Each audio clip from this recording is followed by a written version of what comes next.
Today we have a 2013 Toyota Camry LE with a 2.5 motor. The customer is saying that when they apply the brakes, the steering wheel actually shakes and they can feel it pulsating through the brake pedal. So we're going to replace the front pads and rotors on this. So we're going to show you where they're located and how to do it. First thing we do, remove the front tire. These are 13/16.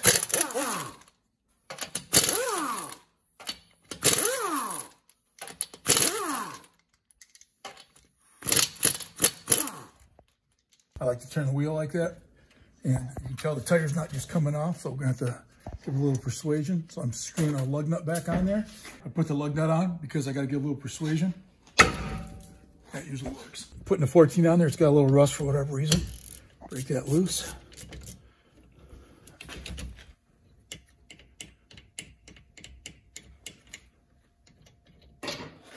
Okay, don't even need a screwdriver. Just pop that up, put it out of the way just like that.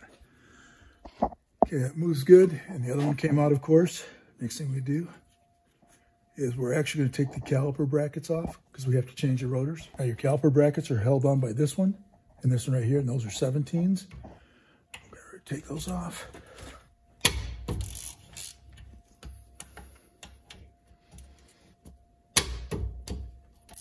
Okay, and you can see, I mean, these rotors are actually warped, but you can see there's no pad left on them. And the car has about 60 on it. So we're changing rotors and pads.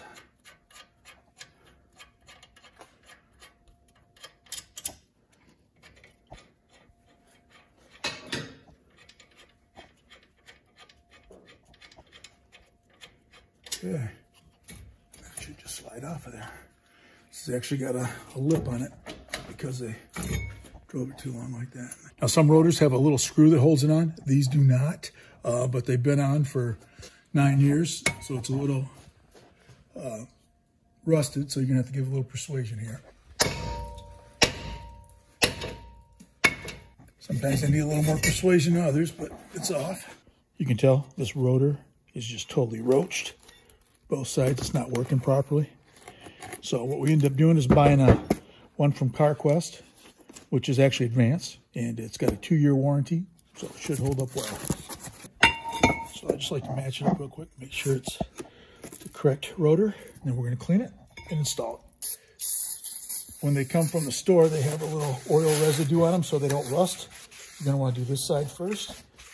You're going to flip it over and do the other side, and then we're going to install it.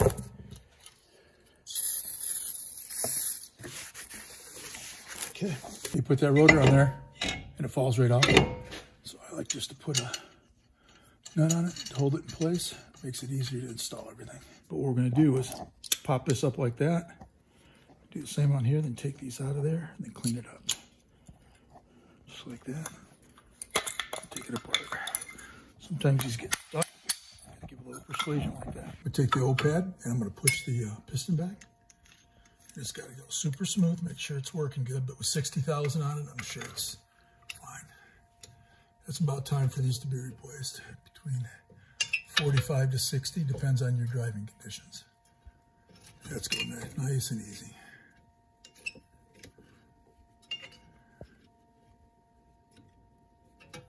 You want to go back flush with that. This car's only got 60,000 on it. A lot of times if the car's, 200,000 or whatever, these are really rusty. So you replace these clips. Since it's only got 60 on it and they're good shape, we're not going to replace those. Install that one. Like that.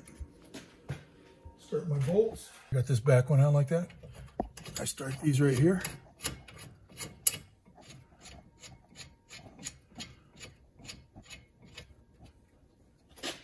And now instead of trying to hold it, you can just slide this one in like this, and clip it in place, just like that. We're just gonna tighten these up real quick.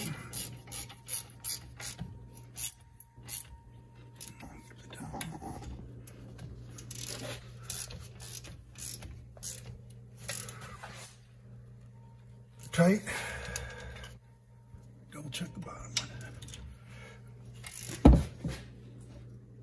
one. Tight. I like to put a disc brake quiet on it. Not even sure if it's needed, but give me extra help, so we're gonna do that. I like this stuff right here. It works really well. Seems to hold up after the years here.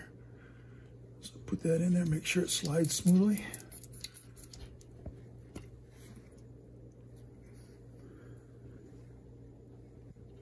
And this other pin, of course, we didn't take it out, so we'll just lube that up.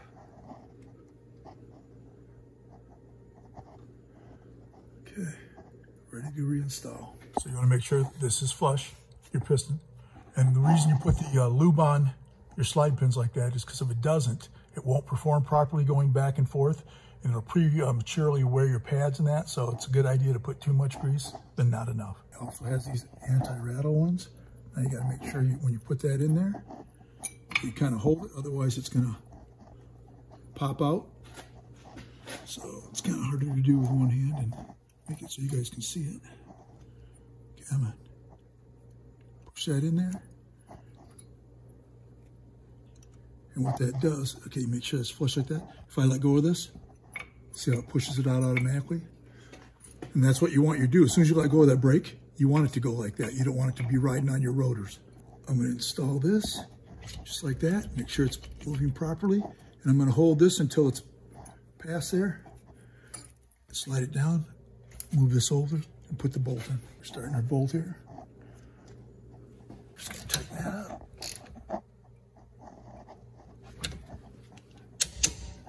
It's a little rusty, you might have to bang it.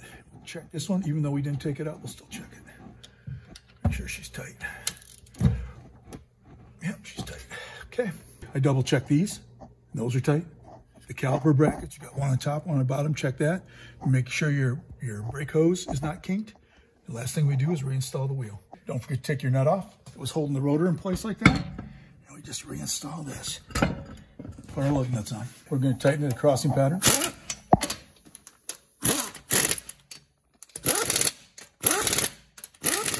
Go around and check them.